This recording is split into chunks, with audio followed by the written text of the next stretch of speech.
এখানকার এলাকার লোকজন কেউ তো জোর করে আপনার কাছে দিয়ে দেন, দেখছি কি এটা আপনি আপনার নিজ দায়িত্বে নিয়ে আসছেন, তাই না? এতে কোনো আমরা তো ভাই জল ডাকাতে 4 জন আছি আর কি, আমরা স্কয়ারে জব করতেছি। তো আমাদের দায়িত্ব হচ্ছে ভাই সব দোকানে প্রোডাক্টগুলো আমরাই অর্ডার কাটি এবং আমরাই সাপ্লাই দিয়ে থাকি আর কি। তো আমাদের মাধ্যমে যেগুলো আসে এগুলো অল টাইম অথেন্টিক প্রোডাক্টেই আসে।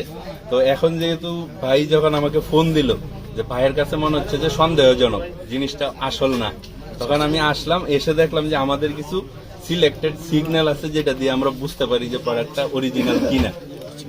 ফার্স্টে আমরা দেখলাম যে ব্যাচ নাম্বারের সাথে স্ট্রিপ গুলা মিলতেছে না, প্রত্যেকটা স্ট্রিপে বক্সের ব্যাচ নাম্বার সেম থাকবে অল টাইম।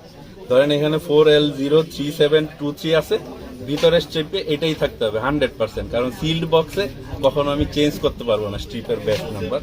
কিন্তু এইখানে কিন্তু মিলতেছে না, আপনারা দেখতে পারবেন ইজিলি যে ব্যাচ নাম্বারটা 2506 হয়ে গেছে, মিলতেছে নাকি?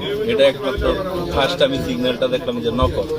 এরপরে আমাদের যে এই যে স্ট্রিপটা আছে ওইটা আপনার হাইলাইট করলে আলোতে আপনার গ্লিটার করবে আর কি, তো ওইটাও দেখা যাচ্ছে না, ওইটা দেখবেন অরিজিনালের সাথে মিলে না, সুন্দর হয় না, আর আলোতে লাইট জ্বলতেছে না। আর এমনি তো অরিজিনাল ট্যাবলেটে আমাদের জিম্যাক্স লেখা আছে, এই যাবে আমাদের জিম্যাক্স ট্যাবলেটের গায়ে লেখা থাকে, কিন্তু নকলটার মধ্যে কখনো লেখা সম্ভব না। ওই টেকনোলজি ওদের কাছে অবশ্যই থাকবে না। আর আমাদের আমরা যখন টেস্ট করলাম এটা মুখে নিয়ে, আমাদের এজিথ্রোমাইসিনটা একটু তেতো হয়, অনেক তেতো, আর এটার মধ্যে কোনো টেস্টেই নেই। তখন আমরা বুঝতে পারলাম যে ওরা নকল প্রোডাক্ট নিয়ে আসে। আমরা আমাদের যে সিনিয়র স্যার আছে, ম্যানেজার স্যার আছে, ওদেরকে আমরা জানাইয়া দেওয়া হয়েছে।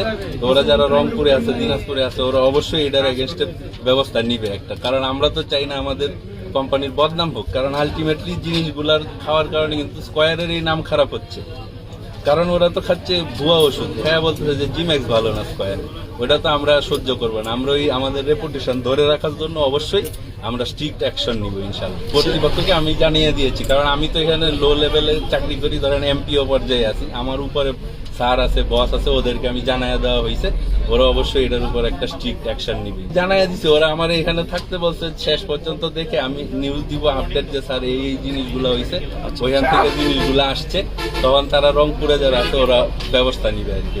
আমি আমার আপডেটটা এখান থেকে আমি জানাই। আমি তাসনিম আনাম খান, স্কয়ার ফার্মাসিউটিক্যালস আছি জল ঢাকাতে, আমি 3